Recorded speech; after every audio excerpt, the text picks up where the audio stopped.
Alors, avant-dernière partie de ton travail, il va falloir que tu construises les patrons de tous les solides, donc on a détaillé ensemble, à l'échelle 1 centième. Donc en gros, les distances, au lieu de les avoir en mètres, tu les auras en centimètres. Donc voilà, tu vas construire les patrons de tous les éléments. Il faudra aussi que tu fasses le terrain. Hein. Le terrain, tu n'en as pas fait de patron pour ça, mais tu l'avais directement sur la première feuille. Tiens, c'est au dos, voilà, ici. Donc ici, tu as la représentation du terrain, et ensuite on posera tous les éléments dessus pour obtenir ça à la fin. Alors, soit le plus soigné possible, comprends bien que l'aspect de ta maquette, c'est ce qui va donner envie à Jeff de passer par ton entreprise. Donc n'hésite pas à rajouter tous les éléments qui vont lui donner envie de bosser avec toi. Voilà.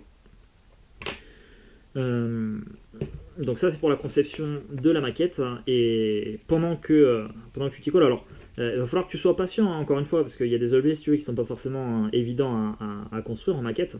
D'ailleurs tu vois, je t'ai mis la cheminée, bon elle est optionnelle parce que elle est vraiment toute petite, à moins de le faire avec une pince à épiler, tu auras quelques difficultés à plier. Donc sois patient, voilà, ça va être un peu galère par moment, mais tu vas y arriver si tu prends le temps. Pendant que tu es en train de réaliser les différents éléments, ton entreprise reçoit un nouveau mail de Jeff Tuch. Alors, réponse à ce que tu lui avais envoyé, là, ici. Et tu vas voir, il a quelques difficultés à comprendre les formules de politesse, tu vois, les expressions de nos sentiments distingués. Il est relativement simple, hein, Jeff Tuch. C'est pour ça qu'on l'aime d'ailleurs et qu'il nous fait rigoler. Chère madame, cher monsieur, je vous remercie de vous mettre au travail, mais prenez le temps de vous reposer quand même, hein. J'ai pas fait passer la loi Tuche pour que les jours de travail, les ouvriers se crèvent. L'idée, c'est quand même de travailler moins pour gagner plus, n'oubliez pas. J'aimerais toutefois à l'avenir que vous restiez professionnel.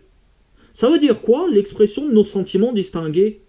C'est comme ça qu'on parle à un client? Là, tout de suite, l'inverse est réciproque. J'ai une femme que j'aime, je suis heureux en ménage, je cherche pas ailleurs. En vous remerciant pour l'inattention que vous portez à mon projet, et avec tous mes respects et de cordialité. Au fait, moi aussi je suis pour Monaco. Comme tu le vois, hein, il comprend pas tout, Jeff.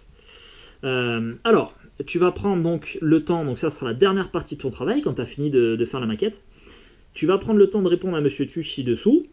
Comme tu le vois, il ne comprend pas toujours le second degré, donc si tu veux en faire, sois fin pour ne pas perdre un très gros client. Tu penseras à lui indiquer le prix tout en lui indiquant d'éventuels problèmes rencontrés ou améliorations réalisées lors de la conception du projet. Surtout, si tu fais de l'humour, reste professionnel en toutes circonstances.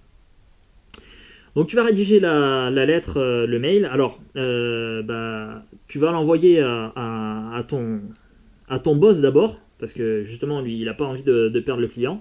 Donc ton boss, tu vas l'envoyer à cette adresse mail. Je bosse, donc je progresse@gmail.com. Et donc c'est le directeur qui fera suivre après ta réponse à Jeff Tuch.